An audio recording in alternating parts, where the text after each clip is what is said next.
नमस्कार दर्शक बंधु, देश दुनियार टिकिनी खबर जानापी मोर चैनल को सब्सक्राइब करनियंतु और नुआ वीडियोर नोटिफिकेशन पाइबापी पाखर थिबा बेल आइकन को प्रेस करनियंतु।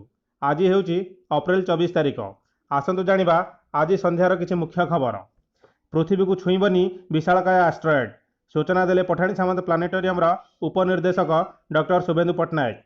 आगरू नासार वैज्ञानिक मैंने यह कही जे अप्रैल 29 तारिख में पृथ्वी को एक विशालकाय एस्ट्रॉयड सहित धक्का हेबार संभावना अच्छी और यह द्वारा सारा पृथ्वी ध्वंस पाइबार संभावना अच्छी। तेणु यह लोक मनरे एक भयर आशंका खेलाई देइथिला, किंतु एबे डॉक्टर शुभेन्दु पट्टनायक सूचना पर लोक मानक आश्वस्ति मिल पारिबो। आज राष्ट्रीय पंचायत राज दिवस रे प्रधानमंत्री नरेंद्र मोदी का गाँ पाई कले बड़ घोषणा। ई ग्राम स्वराज और स्वामित्व योजनार कले शुभारंभ।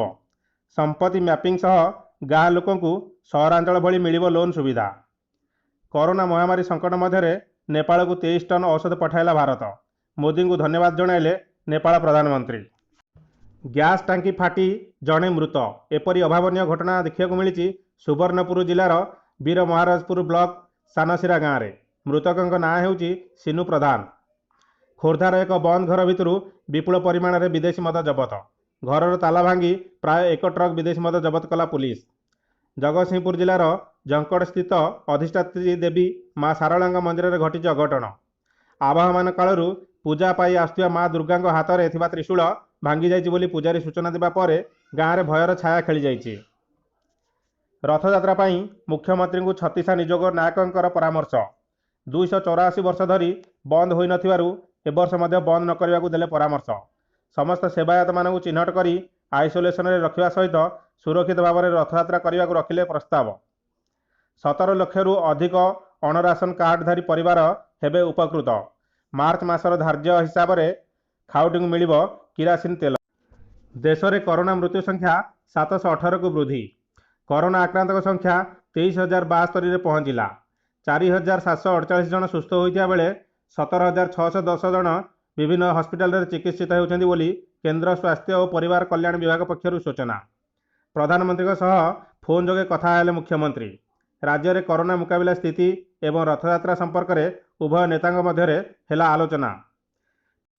पुलिस स्कानर रे नकली महिला आईपीएस ऑफिसर परिचय दे विभिन्न सुविधा नेबा उद्यम करथिबा बेले गिरफ नकली आईपीएस ऑफिसर का नाम हेउची शर्मिष्ठा बेहेरा। सटडाउन नियम उल्लंघन करथिबारु 16 नंबर एनएच बर फैक्ट्री छक पाखरु 7 कार जबत। भेलोर रु कोलकाता जिबा बेले कार को जबत कला पुलिस। रायगड़ार आंबदला क्वारेंटाइन केन्द्र रु 16 जन श्रमिक फेरार। सबु श्रमिक नवरंगपुरर। श्रमिकों को खोजुची पुलिस।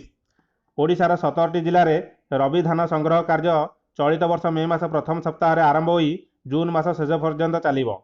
निर्धारित धान संग्रह केन्द्र में धान विक्रय बेले सामाजिक दूरत्व मास्क परिधान करने को मंत्री राजा स्वाई का अनुरोध। ट्रम्प को WHO मुख्य निवेदन। अनुदान बंद घोषणार पुनर्विचार करने को अनुरोध कले WHO मुख्य।